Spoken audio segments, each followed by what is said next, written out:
targeted the right to use contraception and the right to marry whoever you love. And we look to restore faith in the court. We need to restore faith in the justices as well.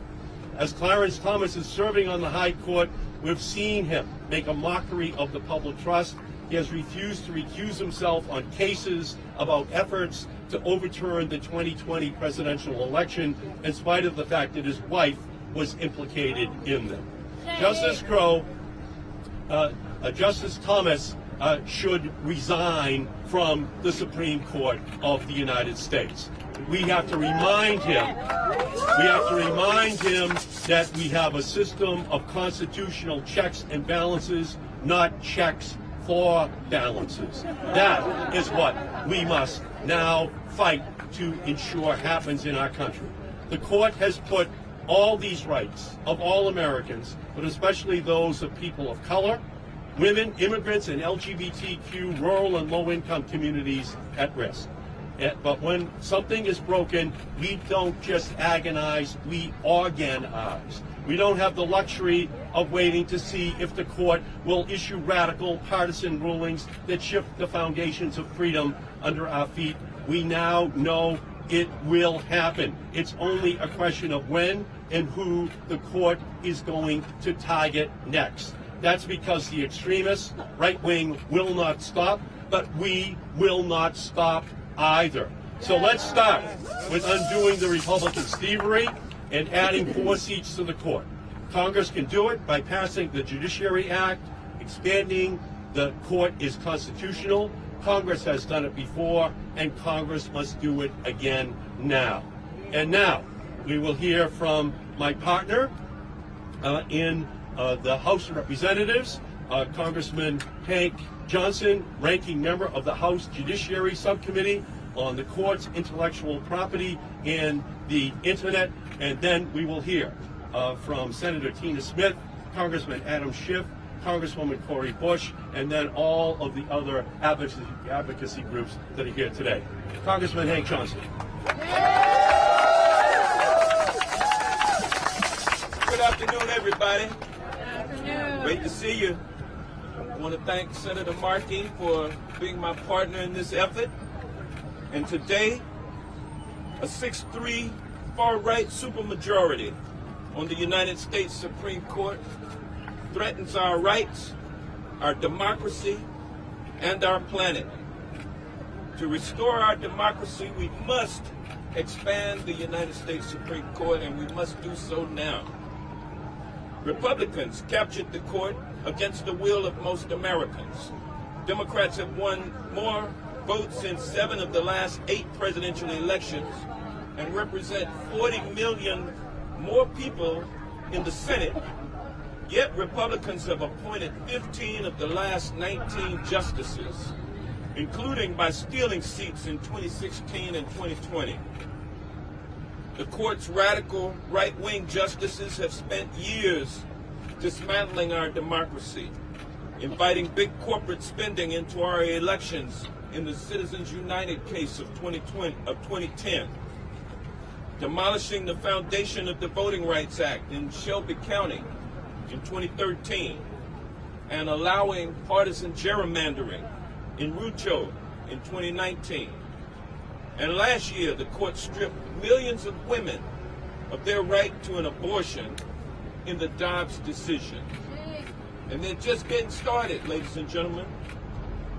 Congress has the power to legislate how many justices will serve on the nation's highest court. In fact, Congress has changed the number of justices 7 times throughout American history, and it was clear to me that the time has now come to make that adjustment again. We must adjust the numbers. But last session, when I introduced the Judiciary Act, we didn't know as much about the extremism of the court as we do now. Given what we've learned over the last 2 years, I'm even more intent on the need for change. And so are my colleagues. Last session, when I introduced the Judiciary Act, we introduced it with only 2 co-sponsors, This year, I'm introducing the Judiciary Act with 56 original co-sponsors, including my friend Adam Schiff. The court has descended into extremist politics, and we need to save this arrogant court from itself. It has become too partisan so that it no longer reflects the country as a whole.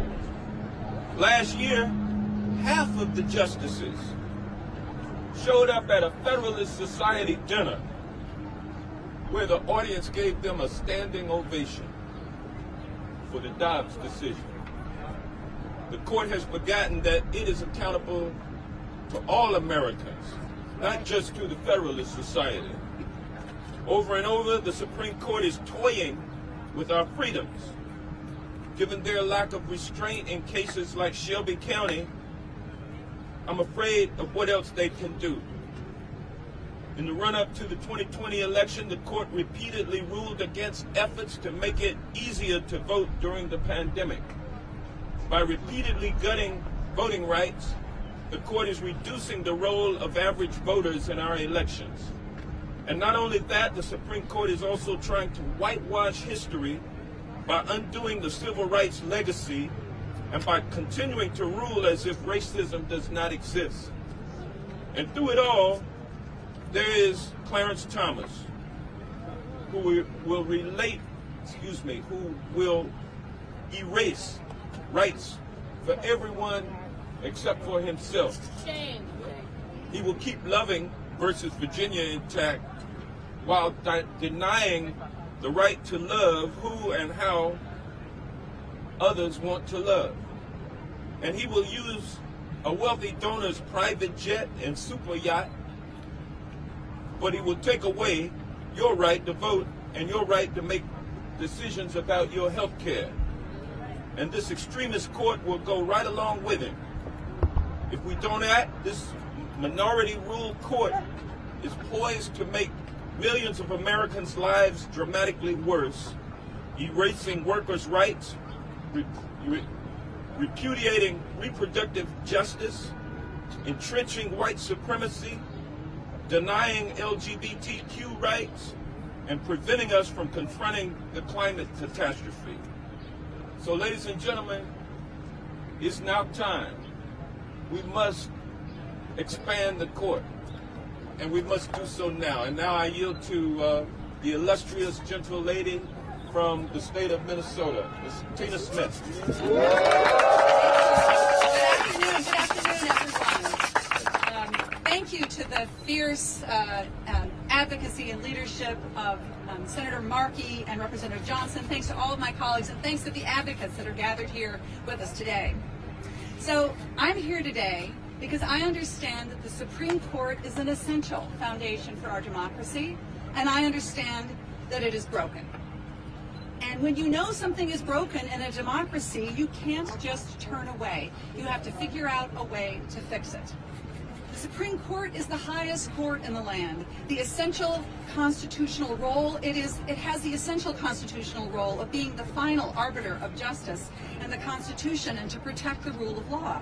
And to fulfill this role, it must be trusted by citizens as fair and ethical a judge. As Justice Roberts famously said, to call balls and strikes with neutrality. But today the Supreme Court has become too powerful and too political, doing the work of extreme right-wing conservatives, anti-choice advocates, and corporate interests.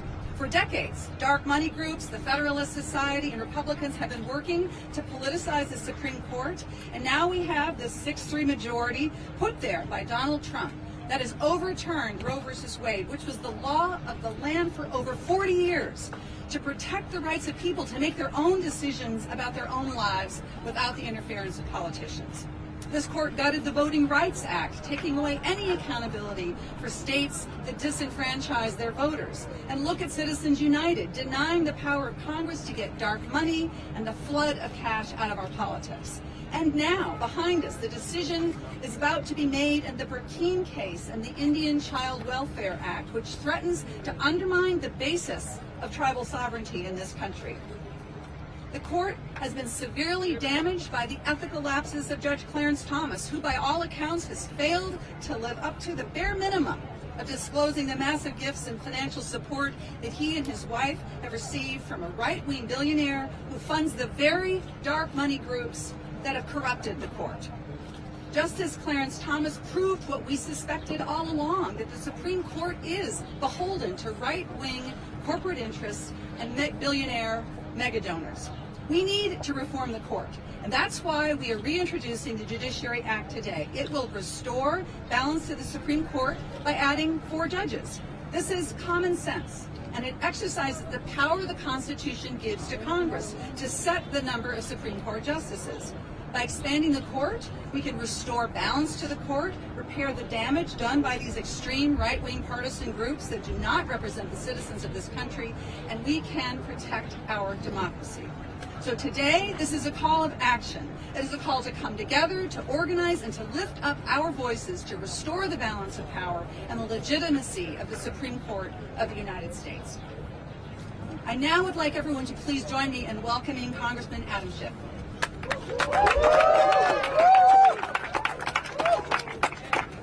Senator, thank you very much, and I also want to acknowledge the leadership of Ranking Member Johnson, Senator Markey. Thank you for your leadership on this bill and for your continued effort to bring ethics and responsibility back to the Supreme Court. It is absolutely clear that the Supreme Court is in desperate need of reform. The Supreme Court was packed by Mitch McConnell, plain and simple.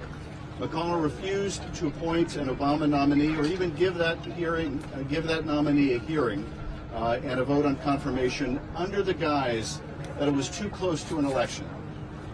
And then what did he and Senate Republicans do while Americans were literally voting for Joe Biden? He jammed through a Republican nominee. Now we must unpack and unstack the Supreme Court because Americans have begun to see the reactionary and partisan agenda pushed by it. Slashed reproductive health care, with the rights to marriage equality and contraceptives potentially up next. The gutting of clean air and water regulations. Opening up our elections to even more dark money, dark unaccountable money, and so much more. This bill would add 4 seats to the Supreme Court, helping to restore balance to the court and, we hope, its legitimacy. But we must not stop there. We should institute an enforceable code of ethics. We should implement term limits for justices because the scandals here won't stop until we act. We must take up the Judiciary Act and restore faith in this court. This is not a conservative court, not in a legal sense. A conservative court would have some respect for precedent. This is instead a political and partisan court with a reactionary social agenda. And the only question, Mitch McConnell having packed the court, is will we do anything about it? Or will we subject an entire generation of Americans to the loss of their rights? Dirtier air and dirtier water and dirtier elections, is that the fate we would have for the next generation? My kids are both in their early 20s, and I am not satisfied that they should have to live under a reactionary Supreme Court for their entire adult lives, and I don't want anyone else's kids to have to suffer that fate. This legislation is clearly constitutional. It is clearly necessary, and I'm proud to co-sponsor this bill and urge my colleagues on the Judiciary Committee to bring it up for immediate consideration. And it is now my great pleasure to introduce Congresswoman Bush.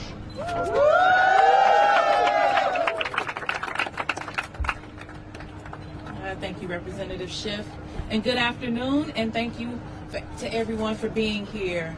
I am delighted to stand here alongside my colleagues and to be leading the Judiciary Act alongside Senators Markey, Senator Smith, and Ranking Member Johnson, Congressman Schiff, and Ranking Member Nadler. The Supreme Court is a cesspool of corruption and misconduct. Just look at the recent flood of scandals, from Justice Clarence Thomas's failures to disclose lavish trips and gifts from a billionaire benefactor, to Justice Neil Gorsuch selling his property to the head of a major law firm 9 days after being confirmed, to Chief Justice John Roberts' wife, raking in millions of dollars by placing lawyers in elite law firms with business before the court. These are just some of the worst, some of the most recent scandals we've seen, but probably not the worst. And they're only the ones that we know about. Because of weak disclosure requirements and the lack of a binding code of conduct for Supreme Court justices, we have no idea how many other scandals are being covered up at this very moment. And let's not pretend that the Supreme Court has ever been a champion of Black and brown communities or other marginalized populations. This is the same court where in the Dred Scott case, a majority comprised of slave-holding judges upheld slavery and ruled that Black people were not U.S. citizens. This is the same court that upheld segregation in the Plessy case. This is the same court that upheld compulsory sterilization against predominantly Black, Indigenous, and disabled people in Buck v. Bell. From the start, this court has been an ally of white supremacy. And today, this unaccountable majority on the Supreme Court is issuing decisions that are harming people in my district in St. Louis and everywhere else in this country. Because of the decisions made by this illegitimate court behind me, my constituents cannot access abortion care. They have weaker labor protections. They breathe dirtier air. They are more vulnerable to the gun violence epidemic. They have fewer protections against voter suppression, and they are subjected to a discriminatory and ineffective criminal legal system. That's why court reform is a life or death issue for St. Louis and communities nationwide. This is why we are all standing here today calling on Congress to act, calling on Congress to expand the Supreme Court. Adding more justices will not only help balance the court, it will also add balance between our three branches of government. I'm proud to be co-leading the Judiciary Act alongside my colleagues here today. So as long as I am in Congress, I will push to make sure the needs of the people in my district, starting with those who have the greatest need and those across our country, are not trampled on by corrupt judges who don't care about them. I'm proud to be in this fight. I'm grateful for the advocates here today and my legislative partners here on Capitol Hill, and I look forward to reclaiming our democracy once and for all. Thank you. And now, we will call up Senior Vice President of Policy, Campaigns, and Advocacy at Planned Parenthood Action Fund, Jacqueline Ayers. Thank you so much, Congresswoman. Glad to be with you. Planned Parenthood is super proud to be able to endorse the Judiciary Act today. And thank you for, for our organization, we are always happy to stand next to our civil rights, our environmental rights, our reproductive rights partners, the moment is calling for us to realize that this is necessary, that we have fairness, that we have balance in our Supreme Court. So thank you, Senators Markey, Senators Smith, and Congressman Schiff and Johnson, and Congresswoman Bush for being here today. This is an extremely important piece of legislation. We know because 1 year ago, we saw that this is the very court that stripped us of our rights, and they took away our ability to decide our own future. And being able to gut abortion access and the Roe v. Wade decision, this is, it's more than, this has had ripple effects. We have to talk about what has happened this past year. This past year, we have seen people, because of this court's decision, have restricted access. 19 states now have moved to ban abortion. 1 in 3 women, we know also with more trans and non-binary individuals, LGBTQ people have continually be impacted by this decision. And it's not just abortion rights. We know that, as we've heard today, this is really a chessboard of moving pieces around, whether it's our LGBTQ rights, our ability to who we marry, who we love, our access to birth control. Our fundamental rights and freedoms are on the line with the court being shaped as it is today. So the bottom line is, we know courts are being used as a weapon to take away our rights. And because of systemic racism, discrimination, other forms of institutional racism, we are continuing to see all these actions are disproportionately impacting people of color, the folks who look like me, LGBTQ people, poor people, young people who are at stake. And we know that your rights should not be determined by your zip code or what state a particular legislature has sent to this court to review. We know that the entire system needs to be able to take change. So we have to pass measures like the Judiciary Act. We need to do so with the determination of those who are sitting on this court. We need a Supreme Court that reflects power, reflects what the people actually want to be able to see. And we need to make sure that the Supreme Court is once again returned to a place of being able to serve as a backstop and protect our rights.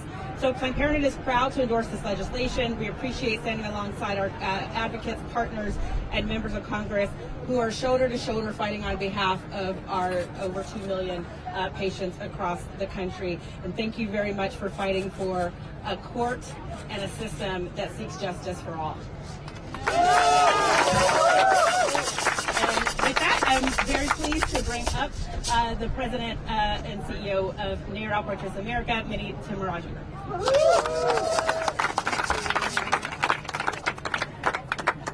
All right. Good afternoon. Thank you. Okay, I have remarks here. My team's going to hate this, but I'm going to toss them because I want to just summarize some key points and get out of the way because we've got some amazing folks to hear from. So, what is the common theme between all these issues we've been talking about? Freedom to raise your family free of gun violence, right? Freedom to raise your family with air they can breathe and water they can drink. Freedom to raise your family, my kids to love and marry whoever they want to love, and my freedom to decide if, when, and how to have a family. These fundamental freedoms, what do they all have in common? The majority of Americans support these freedoms. And this court behind us is intent on gutting these freedoms. So we have a problem, folks. When I came on board NARAL Pro-Choice America, and I took a pledge to represent our 4 million members, the first question I got asked is, Minnie, if 8 out of 10 Americans support the legal right to abortion, why are we losing rights? If the majority of Americans are with us like you say they are, and like we're seeing in state after state, ballot initiative after ballot initiative, when we take these issues to the people, they're with us, right? So there's something broken in the system, and you're looking at it, folks. So when these members of Congress came to us and our colleagues and our allies and said, please join this fight to expand the court, honestly, I had nothing to say, but why the heck not, and why didn't we do it yet, right? It's time. It's time. So fundamental reproductive freedoms are connected. These are all reproductive freedom issues, every single one of them. And I just want to remind us, we are the majority, okay? Say it with me. We are the majority. We got to feel that, right? We got to feel that. The right is on our side, folks. The moral imperative is on our side. History is on our side. I want to thank these incredibly brave, courageous, and thoughtful members of Congress behind us for taking on this charge. We are honored to be in this fight. We are grateful to stand with all of you. We're going to keep going state by state, building this case. With that, I want to turn it over to my colleague, Doug Lintner from the League of Conservation Voters.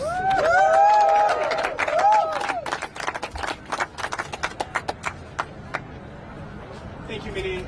Thank you to Senator Markey, Senator Smith, Congressman Johnson, Congresswoman Bush, Congressman Schiff, to all our speakers, supporters, and all of you for being here. My name is Doug Lindner, and I am Senior Director of Judiciary and Democracy at the League of Conservation Voters. We are here today on behalf of our millions of members because the most powerful court in the world has been captured. Last year, they made up a vague new principle to curtail EPA authority to fight climate change under the Clean Air Act. This year, they could roll back Clean Water Act protections for millions of miles of streams and half the wetlands in the United States. Next year, they'll consider upending one of the most fundamental doctrines that allows the EPA and other agencies to make decisions based on science and expertise instead of the ideological agendas of unaccountable judges. And they're coming for our voting rights. Again. The MAGA majority on this captured Supreme Court does not work for the American people. They work for big oil and big coal. They work for the Federalist Society. They work for the vote suppressors. They work for the anti-abortion extremists. They work for Leonard Leo and Harlan Crow and Mitch McConnell. They work in bad faith. They work to shake the foundations of our constitutional system in service of the corporations and billionaires and ideological extremists who got them this power. Power they will hold for the rest of their lives, or until they strategically retire when their side is in the White House. Power that will continue to strike against our environment, our democracy, our reproductive rights, and our civil rights for generations to come, even as the oceans continue to rise and our democracy continues to backslide. Unless we act, unless we mobilize, unless we unite behind the only solution that is clearly constitutional and clearly rises to the occasion, and that is the Judiciary Act of 2023. This is a simple, one-line bill based on constitutional authority Congress has used 7 times before to set the number of justices on the Supreme Court. The time has come to use it again, to expand and rebalance this stolen court with 4 new justices, to protect our rights instead of attacking them. Congress must find the courage to pass this bill, and until they do, we need to fight for it. Join us. Now I have the privilege to introduce Brian Fallon, Executive Director of Demand Justice.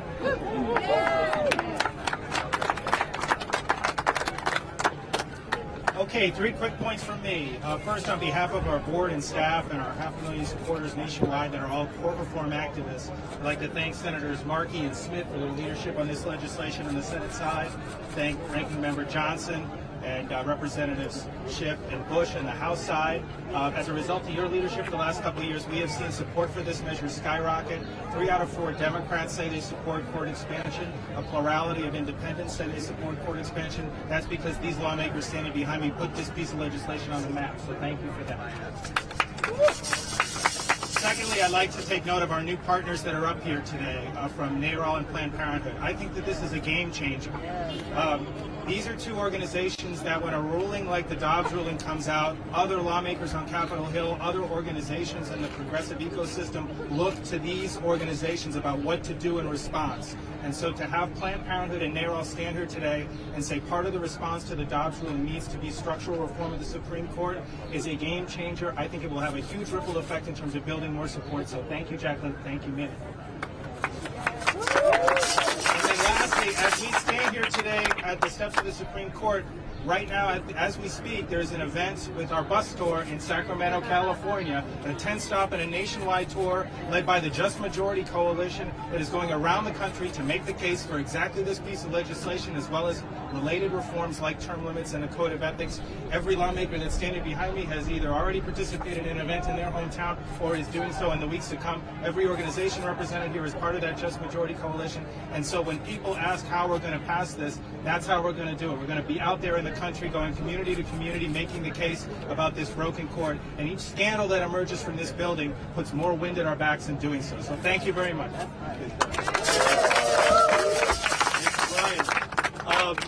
Any questions? Yes, sir. Who are you? I'm David Smith, a journalist from The Guardian. I just wondered what backing, if any, do you have from the President and the White House for this, and how important is that? Well, we know the White House is very frustrated with the Supreme Court. And what we're in the process of doing is building a national coalition.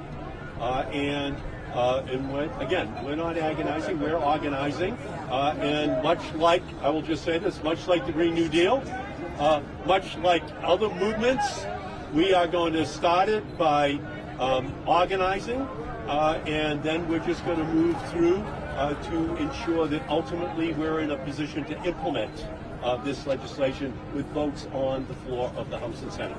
We only need 51 votes to do this in the Senate, and every single decision is going to help to build a momentum. That's our goal. Yes, ma'am. Can you identify yourself? Yeah, I'm with Gray Television. We own Western Mass News. I was wondering, how are you going to sell this bill to Republicans, adding 4 more seats under a Democratic president? It's going to be difficult. Obviously, the special interests have funded this movement to create the thievery which has occurred in stealing these Supreme Court seats. So we know it's not going to be easy, but we were able to pass the largest climate change bill in American history without Republican support, and we just might have to reclaim the legitimacy of the Supreme Court without Republican support. That will ensure that 2024 has this issue on the ballot in every single congressional seat, every single Senate seat in our country. We have to win the votes in order to get this passed. Yeah, sure. And also, it's important that Democrats retake the House of Representatives and get the majority. And with a simple majority, we will be able to pass the Judiciary Act. Question? Anybody? Again, what do you say to the critics who argue, well, if you add 4 seats now, then what's to stop Republicans adding another 4, and when does it stop? When a bully steals your lunch money in the schoolyard, you have to do something about it, or else the bully will come back over and over again. So we're in this fight, and we're going to reclaim these seats. We're not going to allow the bully to win. Thank you all so much. Thank you. Corey, thank you so much. Wow. Great. All right, thanks, guys. Tina, thank you. Thank you. Thank you. Thank you so much. Thank you.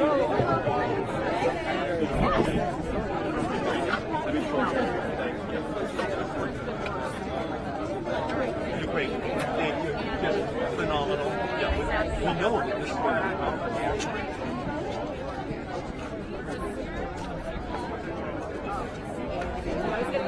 between the decisions they make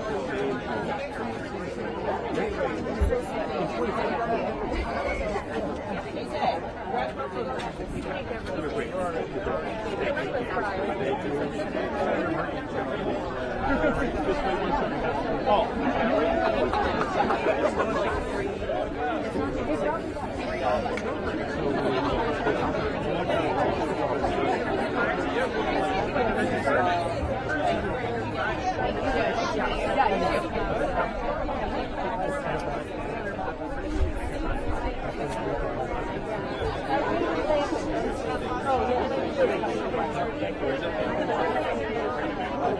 yeah.